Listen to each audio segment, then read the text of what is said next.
Today, we're starting a conversation about something that we all want: happiness. We all want to be happy, right? As much as we all want to be happy, being happy all the time simply isn't possible. When you look at all the emotions out there, things can start getting pretty complex. Unlike happiness, there are a lot of emotions we don't like and try to rush past, or push down, or hide, or mask. Emotions like sadness, anger, and fear may be a few of the ones that we try to ignore, hoping that they'll just go away. But life is full of feeling, and we can't just brush them aside. Every emotion we experience, whether we label it positive or negative, plays a crucial role in our lives. No matter how hard we try to ignore emotions, eventually they're going to show up. Part of the problem is that we live in a society that glorifies happiness. Just look at Instagram. You don't see people posting hurts all the time. You see them posting a new car, a new house, a new girlfriend. It's easy to fall into the trap of thinking that any other emotion is a sign of weakness or failure.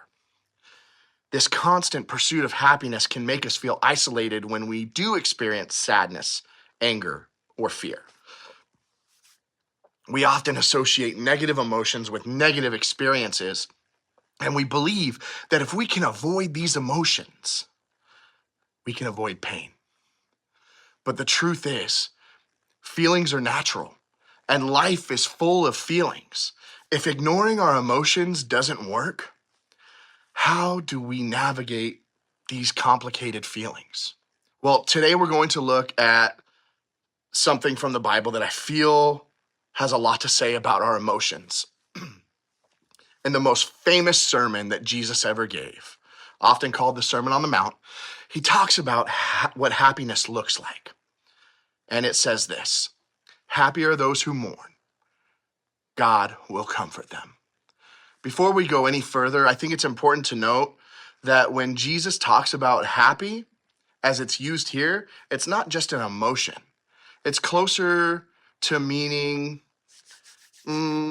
complete or at peace. God doesn't promise us happiness like we think of happiness. Jesus doesn't tell us to avoid sadness or pretend that it doesn't exist.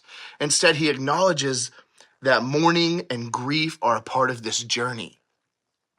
We can trust that God is not a God who punishes us with these bad emotions or situations that cause us to feel horrible, but instead that God is someone who knows our pain and suffers with us.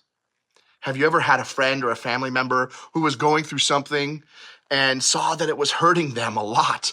And when you saw them hurting, you felt that sadness as well. Well, that's how God feels when he sees us suffering or struggling.